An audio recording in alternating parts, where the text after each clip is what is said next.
Orang yang sering berbuat salah, berbuat dosa, kemudian dia tobat, tapi kembali berbuat dosa yang sama, kemudian bertobat, sehingga ia merasa tobatnya sulit diterima karena seringnya terjatuh ke dalam dosa yang sama. Salah satu kesalahan, kata para ulama, dalam beristighfar dan bertobat pada Allah Ta'ala, yaitu seorang yang berulang-ulang melakukan dosa, dia putus asa dari rahmat Allah. Maka dari itu para ulama mengatakan setiap kali seorang terjerumus dalam dosa, maka setiap kali itu pula dia kembali pada Allah Subhanahu wa taala. Karena juga ada faktor syaitan yang membisiki dia.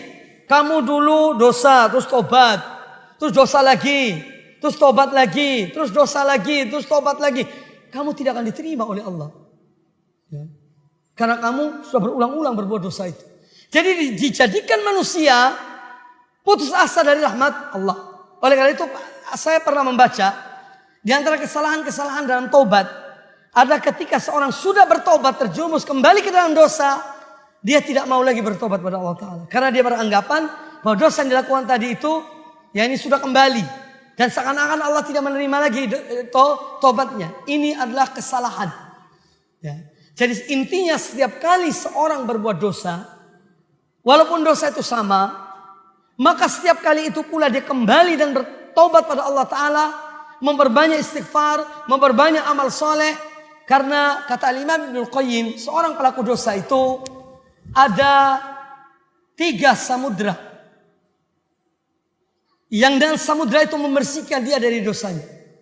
Yang pertama adalah Bahrut Taubah, samudra taubat.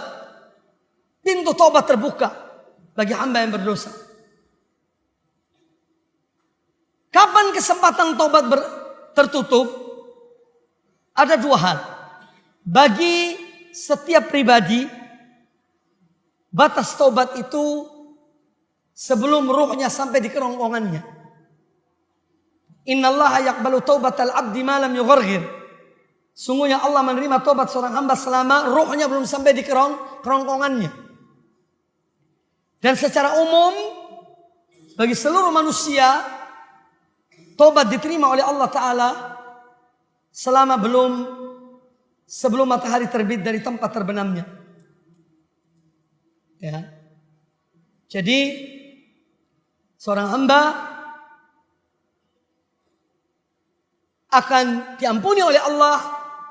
Yang pertama dengan samudra taubat. Yang kedua samudra istighfar. Dia memperbanyak istighfar. Taubat dan istighfar itu jadi satu. Kemudian yang kedua yaitu samudra amal-amal kebaikan. Dengan memperbanyak amal kebaikan setelah dia berbuat dosa, maka gantikanlah perbuatan jelek dan berbuat baik. Wa atbi'is sayyi'atal hasanata tamhuha. Ikutilah satu perbuatan baik dan ikutlah satu perbuatan buruk dan kamu berbuat baik. Innal hasanat yudhibna sayyi'at. Sungguhnya perbuatan baik akan menghapus dosa, perbuatan yang buruk. Dan wasiat Nabi SAW kepada Mu'adz bin Jabal, idza asa'ta fa ahsin. Kalau kamu berbuat jelek, maka berbuat baiklah setelah itu. Jadi amal-amal kebaikan. Kemudian yang ketiga, samudra yaitu berupa musibah. Ketika seorang diuji oleh Allah dengan musibah yang menimpa dirinya, maka hendaklah dia betul-betul merasapi bahwa musibah yang Allah timpakan kepadanya, baik pada dirinya atau hartanya atau anaknya atau istrinya atau apa saja, itu adalah merupakan samudra ampunan Allah baginya. Karena orang yang ditimpa musibah, kalau dia kembalikan pada Allah, dia bersabar dan dia kembali pada Allah Ta'ala, dia bersabar menerima musibah itu, maka Allah mengampuni dosanya dan mengangkat derajatnya di sisi Allah Subhanahu Wa Ta'ala. Jadi ada 3 samudra yang disebutkan oleh Imam Ibnul Qayyim bagi orang yang berbuat dosa. Samudra taubat dan istighfar. Ya. Yang kedua, al-a'mal salihah, amal-amal kebaikan, perbanyak amal kebaikan. Dan yang ketiga adalah musibah yang menimpa dirinya.